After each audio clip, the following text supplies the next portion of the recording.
안녕하세요. 반갑습니다. 대단한 부동산 꼰대들의 권기현입니다. 최근 부동산 시장의 판도를 바꿀 개발 계획들이 서울시와 국토부에서 연이어서 발표가 되고 있습니다. 보통 개발 계획하게 되면 재개발 재건축을 떠올리는데요. 재개발 재건축과 다르게 도시재생사업구역이라는 곳이 서울에 무려 232곳이나 지정이 되어 있습니다. 근데 이 도시재생사업이라는 것은 전 시장 시절에 진행이 됐던 곳인데요. 보통 이제 마을회관을 설치하고 가로등을 설치하고 방범을 강화해서 안전한 마을 만들기가 주 방향이었습니다. 근데 그곳에 있는 주민들이 원하는 개발 방식과는 완전히 원하는 방식과는 달라서 시와 주민들의 갈등이 굉장히 심했고, 이 232곳이나 되는 곳들이 진행이 전혀 되지 않고 있었다는 것이죠. 근데 이번에 서울시에서 새로운 시장이 취임을 하게 되면서 이 도시재생사업구역이 대전환을 맞는 내용이 전해졌습니다. 이제 여러 가지 유형, 너무나 많은 유형으로 분류를 해놨고, 이 많은 유형들을 또 너무나 많은 방식으로 개발을 진행을 했었는데요. 주민들도 또 서울시도 어떻게 하는지에 대해서 전혀 모르는 상황이다 보니까 전혀 개발이 진행되지 못했습니다. 그래서 이거를 너무나 많은 유형을 2개의 유형으로 압축을 했고요. 그 다음에 6개의 방식으로 정리를 깔끔하게 해서 개발의 탄력, 또 개발이 완전히 전환을 해서 재개발 방식으로 방향을 전환하겠다는 내용을 전해드릴 예정이고요. 현재 서울시에서 여러 구역들이, 여러 지역들이 여러 가지 유형에 의해서 도시재생구역들이 어마어마하게 많이 지정이 되어 있습니다. 이 많은 도시재생 지역들이 향후에 어떤 방향으로 개발이 진행이 되고 대전환이 될지, 또 어느 지역을 주목해 봐야 될지를 오늘 전해드릴 예정입니다. 시청하시기 전에 구독 또는 좋아요 눌러주시면 감사하겠고, 끝까지 시청을 하신다면 도움이 될 것 같습니다. 지금 바로 시작하도록 하겠습니다. 네, 최근 부동산 시장에 여러가지 큰 바람들이 불고 있습니다. 정부 입장에서는 지금 현재 그 공급정책으로 전환이 되게 되면서 46곳의 공공주도형 도심복합사업에 대한 후보지를 선정을 했고요. 또 소규모 개발도 굉장히 활성화하고 있는 상황이죠. 게다가 새로 선출된 시장님께서도 재개발 재건축에 대한 규제를 대폭 완화를 해서 그동안에 누적돼서 부족했던 공급을 향후 빠른 시간 안에 공급을 하기 위해서 규제 완화를 통해서 재개발 재건축을 활성화하겠다라고 하고 있고요. 그리고 매년 25개의 개발구역을 발굴을 해서 새롭게 지정을 하면서 주택 공급을 빠른 시간 안에 공급을 활성화시키겠다라고 하고 있는 상황이죠.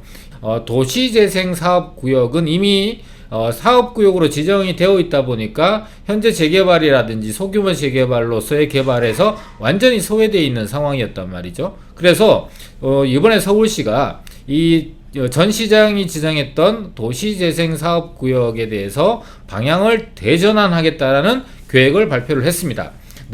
주요 내용을 간단하게 보게 되면은, 서울시는 민간개발을 유도하고 재개발과 연계해서 2세대 도시재생으로의 대전환을 하겠다.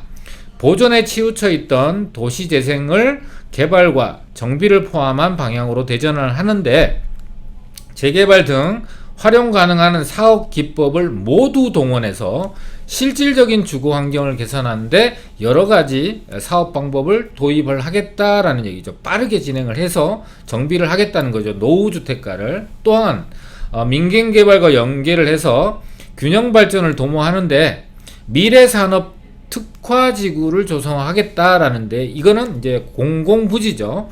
철도부지라든지 공항부지를 이용을 해서 그 지역의 일자리도 대량으로 만들고 주거환경, 지역 활성화에 대해도 큰 도움이 이바지할 수 있는 개발을 진행하겠다라고 하는 것인데, 대표적으로 김포공항 일대의 유휴부지 43만 제곱미터를 개발해서 선안권 미래산업 특화지구로 조성하겠다라는 내용이 담겨 있습니다. 또 한 가지는 현재 서울시에 지정되어 있는 도시재생사업구역이 200군데가 넘습니다. 그런데 이 200군데나 넘는 지역들이 전부 다 올수도 되어 있죠. 하나도 진행되는 게 없다고 보시면 되는데, 왜 그러냐 하면 보존을 목적으로 하고 있기 때문에 그렇습니다. 그리고 이 지역을 여러 가지 방법으로 개발할 수 있도록 많은 종류의 사업 방법을 도입을 했는데 무려 20가지의 사업 방법이 그것을 지금 요번에 발표된 내용은 재생 유형 2가지 분야로 압축을 할 거고 심플하게 정리를 해서 6개의 세부 유형으로 개편을 한 다음에 장소별로 법정 사업 방식을 매칭하는 거죠. 재개발이 필요한 지역은 재개발, 소규모 재개발이 필요한 지역은 소규모 재개발, 또는 역세권이라든지 또는 고밀 개발이 필요한 지역은 그 입지에 맞게 개발 방법을 매칭하고 도입을 했다는 얘기입니다. 자, 현재 추진 중인 재생지역은 사업을 재구조화한다라는 얘기는 신규 지정은 최소화하고요. 현재 보전을 목적으로 하고 있는 도시재생 사업을 개발로 재개발, 고밀개발, 그 다음에 소규모 개발 이런 것들로 재구조화해서 그동안 서 있던 것들을 빠르게 진행할 수 있도록 만들겠다라는 내용이 주요 내용입니다. 자, 그럼 여기서 현재 서울시에서 지정되어 있는 도시재생 사업구역이 어디가 있고 어떤 유형으로 어떤 개발 방향을 갖고 있는지를 먼저 살펴본 다음에 오늘의 발표 내용의 세부 내용을 보도록 하겠습니다. 서울형 도시재생 현황 2021년 1월 현재, 그러니까 도시재생 활성화 지역으로 지정되어 있는 곳들이 이제 서울 1월 기준으로 이제 설정되어 있는데요. 다양한 유형의 개발이 진행됩니다. 경제 기반형, 중심시가지형, 일반 근린형, 주거지 지원형, 또 아래쪽에 보게 되면은 도시재생 혁신지구, 그 다음에 도시재생 인정, 우리 동네 살리기, 도시활력 등 소규모 국비 지원 사업, 그 다음에 서울형 도시재생 사업, 골목길 재생 사업 등 이렇게 해서 총 11대 종류의 사업 유형과 232개의 구역으로 이미 지정되어 있습니다. 굉장히 많은 구역들이 지정되어 있는데요. 여기서 굉장히 유명한 지역들이 굉장히 많아요. 아래 위쪽으로 좀 올라가서 보면은 자, 서울역 주변 창동 상계 지역 장안평, 서울역은 국제 컨벤션 센터가 지정이 돼서 확정이 돼서 개발이 되고 있고요. 창동역과 노원역을 중심으로 하는 지역들은 역세권 개발로 아레나 경기장이라든지 주변의 역세권 개발이 연계돼서 진행이 되고 있죠. 그 다음에 장안평 같은 경우는 중고차 판매 집약시설이 인선돼 굉장히 노후되고 기능성도 많이 상실을 했었는데 그 기능성을 대폭적으로 활성화시키겠다라고 지금 진행되고 있습니다. 근데 이거는 지금 이렇게 경제 기반형이라고 하는 것들은 개별법에 의해서 또는 다른 특별법에 의해서 진행되고 있는 것들이고요. 요 아래쪽에 있는 것들 중심시가지형이나 일반 근린형 이 지역들이 현재 올스톱 되어 있는 지역들이거든요. 대표적으로 되게 유명한 지역이 세운상가가 있고요. 용산 전자상가도 여기 포함이 되어 있고 마장동 청량리 주변도 포함이 되어 있습니다. 그리고 뉴타운에서 해제돼서 이제 뭐 해제됐으니까 개발을 아예 포기한 지역들이잖아요. 그 지역을 도시재생 사업구역으로 지정을 했는데 그 이제 마을길 넓히고 가로등 설치하고 마을회관 설치하는 게 특별하게 그 지역에 큰 도움이 되지 않거든요. 근데 그 지역 중에서 창신 숭인 뉴타운도 유명하죠. 가리봉로 일대나 그다음에 용산의 해방촌 이런 지역들은 사실 입지적으로 용산 개발과 연계하기가 굉장히 어렵고 남산과 공원을 연계해서 녹지 축으로 개발하겠다 그러는데 어떤 방법 결합 개발 방식으로 개발해야 되는데 방향성이 아직 뚜렷하게 잡히지 않고 올스톱되어 있고 답보되어 있는 상태입니다. 그리고 사근동 일대, 그 다음에 목동, 목삼동, 공항동 이런 일대가 독산동과 신당동도 포함이 되고요. 또 한강 르네상스의 대표적이었던 곳 합정동과 망우 본동도 이 도시재생 사업구역 안에 포함이 되어 있는데 올스톱 되어 있다는 것이죠. 무려 232개의 개발 사업구역이 지정되어 있는데 특별법 또는 다른 법에 의해서 진행되는 것 빼고 도시재생 사업구역으로 지정이 돼서 보존에 막혀서 정비가 되지 않고 있는 지역들을 이번에 이거를 대전환하겠다라는 내용이 발표된 내용이니까 그거 한번 또 세부적으로 한번 차근차근 보도록 하겠습니다. 네, 이번 대책 본문 내용을 보게 되면은 이게 이제 도시재생 사업이 그동안에는 보존관리 중심 도시재생이 추세였습니다. 근데 이번에 정비 중심 도시재생으로 대전환을 하는 것이죠. 그동안에는 11개의 법과 20가지가 넘는 사업 방식으로 진행을 할 수 있었는데 처음에 취지 자체가 보존 관리에 치중을 하다 보니까 여러 가지 개발 방식으로 개발을 할 수 있었음에도 불구하고 대부분의 지역 구역들이 사업들이 올스톱 되어 있었다라는 것이죠. 그거를 이제 다양한 방법에 의해서 개발을 진행하겠다 하고 그 유형과 실행 방법을 굉장히 심플하게 간소화 시킴으로 인해서 속도감 있게 진행하겠다라는 내용인데요. 그럼 두 가지 유형과 6개의 개발 방법을 한번 보도록 하겠습니다. 자, 첫 번째로 이 주거지 재생 유형이 있고요.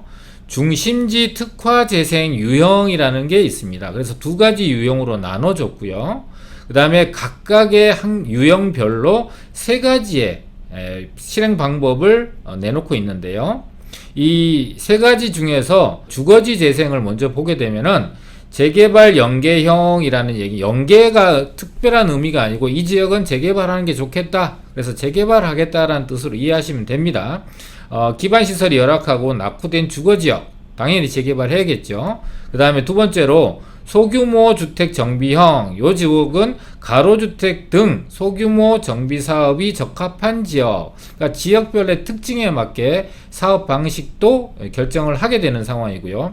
그 다음에 종합관리형, 이것은 이름이 종합관리형이지만 한옥 밀집지구 같은 곳을 관리하는 형태이기 때문에 관리입니다. 개발이 아니고. 그러니까 이거는 보존에 치중을 하고 있다 라고 생각하시면 되죠. 그래서 주거지 재생의 세 가지 실행 방법 중에서 두 가지는 개발이고 한 가지는 보존이다, 이렇게 이해하시면 될 것 같고요.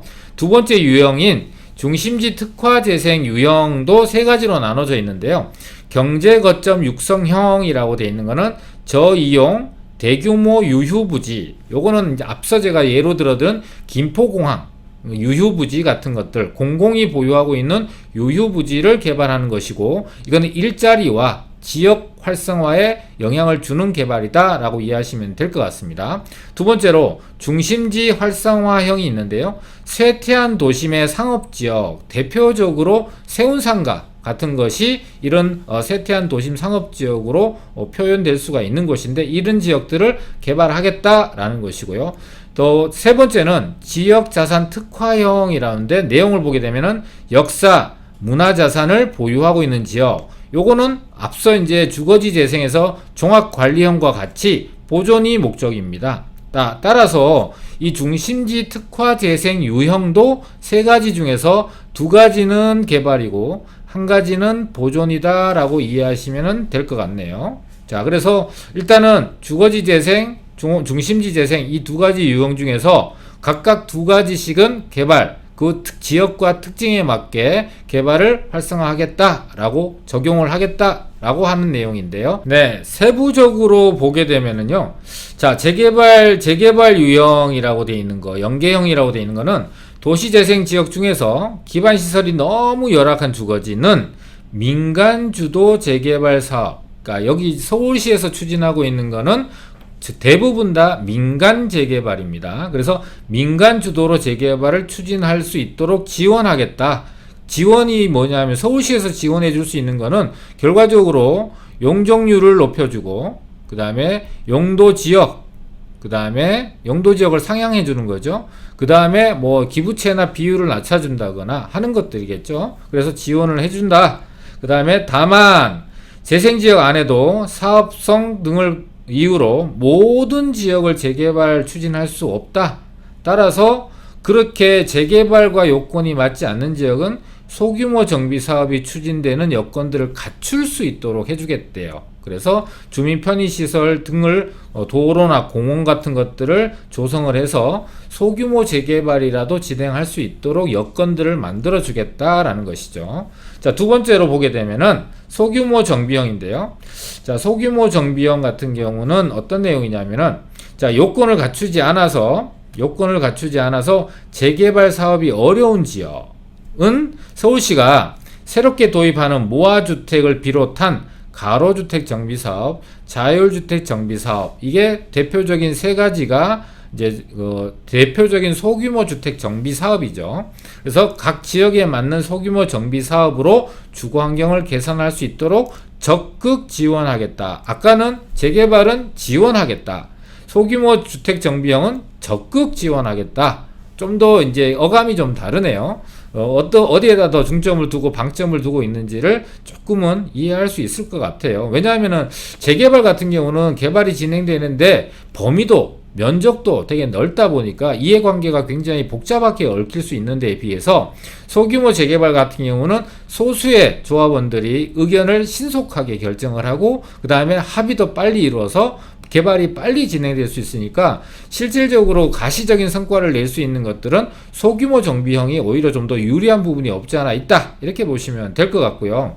또 이 도시재생을 지원하기 위해서 서울시에 기존에 도시재생 지원센터라는 걸 만들었는데요. 이거를 주택정비 지원으로 전환을 해요. 그래서 주택정비 지원단을 현장에 파견을 해서 건축 관련된 거, 기술 자문 등을 지원하면서 이 소규모 정비 사업 관련돼서 정보를 제공해서 몰라서, 주민들이 잘 몰라서 진행하지 못하는 것들을 굉장히 적극적으로 지원해서 도와주겠다라는 것이죠. 자, 그 다음에 두 가지 요행 중에서 경제 거점형, 요거는요, 대규모 민간 주도 개발과 도시재생을 혼합한 사업 방식이다. 자, 예를 들면은 이제 여기 서울시에서 우선 주변이 단절된 43만 제곱미터의 대규모 가용 용지가 있는 김포공항 일대에서 시범 사업을 시작한다. 그러니까 지금 현재 경제 거점형 육성형은 김포공항 안에 있는 유휴부지 43만 제곱미터를 가장 빠르게 시행을 할 거고요. 그렇게 되면은 김포공항이 있으면은 김포공항의 활주로는 건드릴 수가 없어요. 그 활주로 이외에 여러 가지 가건물들이 들어서 있는 곳들이 있거든요. 물류라든지 이런 걸 담당하고 있는 지역들. 그 지역이 43만 제곱미터고, 이게 주변 지역에 항공 관련 신산업과 물류 거점으로 새롭게 조성이 된다면 그 낙후되어 있는 서남권의 미래산업 거점으로 육성을 한다라는 것이죠. 이게 조성이 되면은 일단 일자리가 많이 만들어져요. 일자리가. 그 다음에 낙후되어 있는 지역을 신산업 거점으로 육성하고 많은 인원들이 유입이 되니까 그 주변 지역이, 주변에 있는 노후 주택가도 개발이 가능한 지역으로, 개발 가능성이 점점 높아지는 상황이 되는 것이죠. 그래서 연계적으로 순차적으로 이런 것들에 대한 파급 효과가 확산될 걸로 예상이 되는 그런 사업이죠. 그래서 직접적으로 노후 주택가를 개발하는 것이 아니라 그 지역의 거점으로서 활성화를 하게 되면은 또 그거에 대한 필요성이 높아지고 개발에 대한 니즈가 높아지기 때문에 주변도 자연스럽게 개발이 촉진된다, 이런 뜻으로 이해를 하시면 좋을 것 같고요. 자, 두 번째 중심지 활성화형이라는 것이 있죠. 자, 도심 내 쇠퇴한 시가지를 대상으로 기존 산업을 고도하고 현재 거기에 특화되어 있는 산업들이 존재하는 것이죠. 그걸 더 체계적으로 또 시설들을 활성화시켜서, 시설 등을 현대화시켜서 더 고도화시킨다는 뜻인데, 민간개발, 계속 민간개발이 나오죠. 민간개발을 통해서 신사업을 도입하고 지역에 활력을 불어넣겠다. 대표적으로 서울시는 용산전자상가, 세운상가도 있지만 용산전자상가, 용산국제업무지구와 연계가 돼서 개발이 필요한 그런 당위성이 대단히 높은 그런 지역 중에 하나죠. 용산전자상가 등 현재 추진 중인 중심지 도시재생사업지역을 대상으로 기존의 공공사업을 추진하는 동시에 이해관계자들과 협의를 해서 민간 개발을 유도하겠다라고 하는 것이죠. 그래서 그거에 대한 가이드라인, 개발 가이드라인을 마련하겠다라는 것이 이번 대책의 주요 내용입니다. 그래서 앞서 얘기했던 주거지 유형을 갖고 있는 지역은 재개발할 수 있는 지역, 예를 들면 뉴타운이 해제된 창신숭인 뉴타운 지역들 같은 경우가 대표적일 수 있죠. 된다 안 된다는 진행이 돼봐야 알겠지만, 그런 지역들 같은 경우는 재개발을, 또 소규모 재개발이 가능한 가로, 도로라든지 이런 기반시설이 양호한 지역의 노후주택가를 중심으로 해서 가로주택 정비사업이나 소규모 자율주택 정비사업이 진행됐던 곳들은 재정적으로 또는 제도적으로 지원을 활발하게 해서 활성화시키겠다 라는 것이죠. 그래서 현재 도시재생 사업 지역으로 지정되어 있는 지역들, 올수도대에서 너무나 열악하고 노후된 주거 환경에 방치되어 있는 지역들을 이런 요번에 대전환 제2세대 도시재생 사업으로 전환을 하면서 그 지역의 활력도 또 주거 환경도 개선하는 그런 효과를 거둘 수 있을 것 같습니다.